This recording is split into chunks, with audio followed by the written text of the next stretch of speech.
On Monday in Brussels, the President of the European Commission launched the first-ever Innovation Convention, gathering more than 1,200 top researchers and entrepreneurs. In his speech, José Manuel Barroso stressed that innovation and research funding are a European blueprint to get the economy back on track. Cutting spending in these key areas would be exactly the wrong thing to do.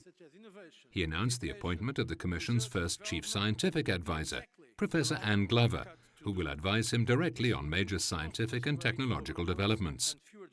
He also awarded the first prize winner of the EU Prize for Women Innovators.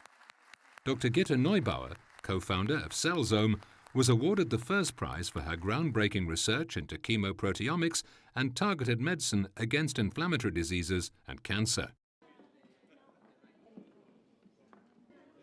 On Tuesday, together with the presidents of the European Parliament and the European Council, José Manuel Barroso participated in a high-level meeting on disability. They discussed issues facing 80 million Europeans with disabilities. The EU is committed to empowering people with disabilities so that they can enjoy their full rights and benefit fully from participating in society and the economy. The European Disability Strategy sets an ambitious agenda to create a barrier-free Europe for disabled people by 2020. On Thursday, a few hours before the start of the European Summit, the President travelled to Marseille to attend the traditional meeting of the EPP, the European People's Party. The summit that we are going to start tonight in Brussels is indeed a crucial one. What I expect from all heads of state and government is that they don't come saying what they cannot do, but what they will do for Europe. All the world is watching us, and what the world attends from us is not more national problems, but European solutions. In front of heads of state and government from centre-right parties, politicians and parliamentarians, he stressed that reinforced economic governance, through treaty change if necessary, would be key in solving the current debt crisis in Europe. He appealed to all the European leaders to show their commitment to supporting the euro.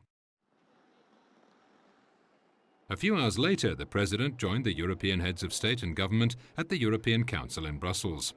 The summit focused on reviving the European economy, with most attention on stronger economic governance in the euro area and the discussion on possible treaty change. After marathon talks that lasted all night and into Friday, President Barroso said he was extremely pleased to have an agreement that will allow for the creation of a genuine fiscal compact and strengthened economic policy coordination. He explained that it's a decision of the heads of state or government of the euro area member states and those that have already decided to join, and added that now the key is swift implementation. Work will now begin to rapidly flesh out the details of this new treaty.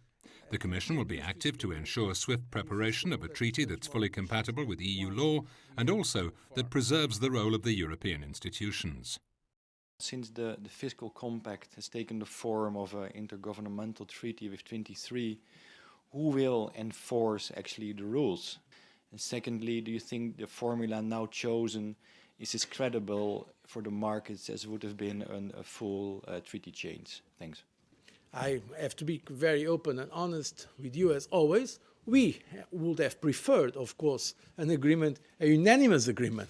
In fact, in the interim report presented by the President Van Rompuy, also with my contribution and, of course, full agreement, in fact, we have put other proposals. This was not possible because this required unanimity, so I think the only alternative that was left was to do it through this kind of intergovernmental treaty. But that intergovernmental treaty does not mean that European institutions are not going to have a role. In fact, if you look at the conclusions, I mean, what is now asked from the Commission is, in fact, competencies like we never had before, and we are determined, of course, if we can do it from a legal point of view to exercise this competence in full so that we can reinforce this new fiscal rule and also that we can reinforce the governance of the euro area.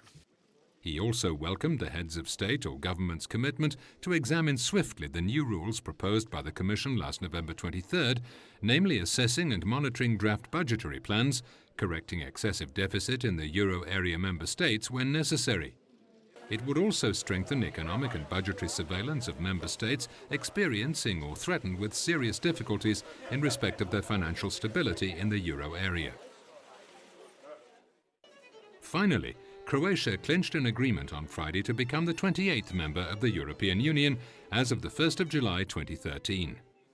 Croatian President Ivo Josipovic and Prime Minister Jadranka Kosor signed the accession treaty in Brussels in presence of all the European leaders. Today's signature of the accession treaty is an outstanding moment for the European Union and for Croatia, said President Barroso. He recalled the hard work undertaken by Croatia to meet the strict conditions of the enlargement process. He also underlined the significance of EU enlargement policy, highlighting the positive implications of the Croatian accession for other countries in the region.